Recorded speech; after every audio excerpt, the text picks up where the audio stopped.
example, we're going to rationalize the denominator, and we're going to be rationalizing fractions with a monomial radical numbers. And in next lesson, we will learn how to rationalize when there's a binomial radicals in the denominator.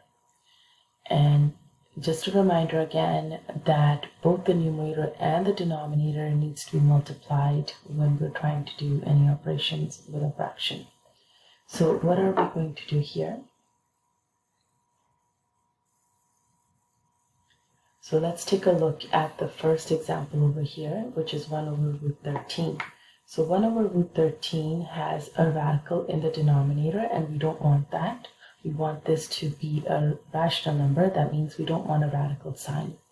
So what I'm going to do is I'm going to actually multiply it by exactly by itself.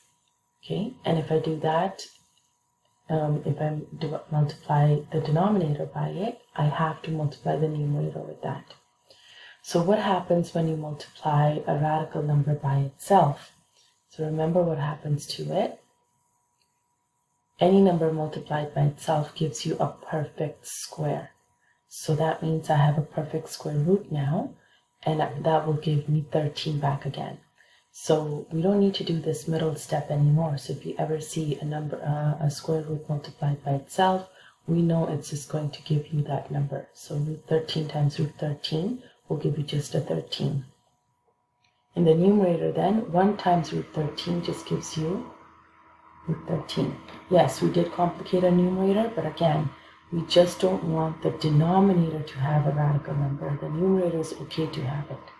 So this is called rationalizing the denominator. Okay. Now let's see if we're doing the same thing for part C. Again, I want to rationalize the denominator, but it also has a negative in here. And the very first thing I'm going to just do is I'm going to give that negative to the numerator, because we know that we never leave a negative with the denominator.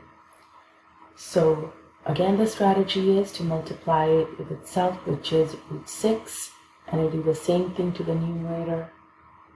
What happens to the denominator? Root 6 and root 6 becomes 6. The denominator becomes negative root 12. Okay?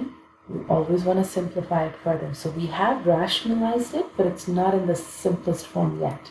So that means we need to deal with this negative root 12.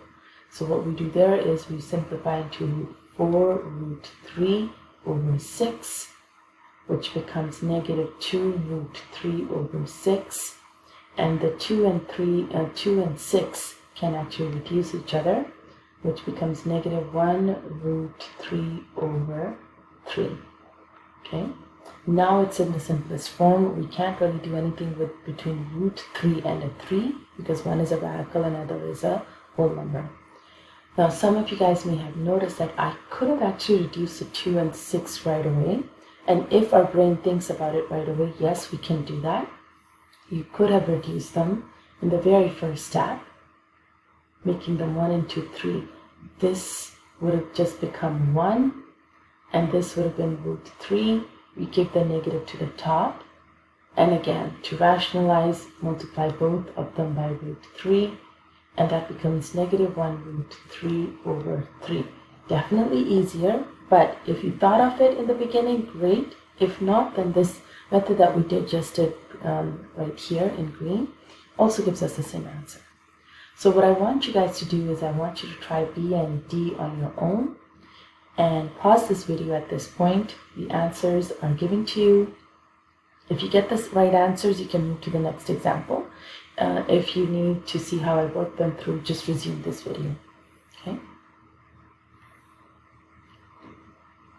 Now, in part B, we have root 2 in the denominator. So in order to rationalize, I would multiply it by root 2. Exactly the same thing with the top. A lot of times students end up multiplying that one with root 5 for some reason. No, we are rationalizing the denominator. That's a root 2.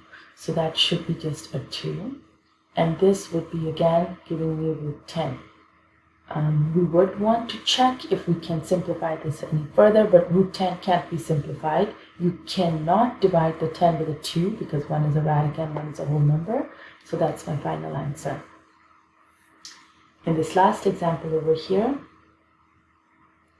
root 20 over root 3. So again, you could first simplify 20 to begin with, or you could just jump right in and try to rationalize it. So that will give you root 60 over 3. Now you have to reduce your 60, and the 60 we had a perfect square root of 4, and then we're left with 15, which gives me a 2 root 15 over 3. So that would be my answer. And again, you could have first reduced root 20 and then rationalized it. It would have given you the same answer.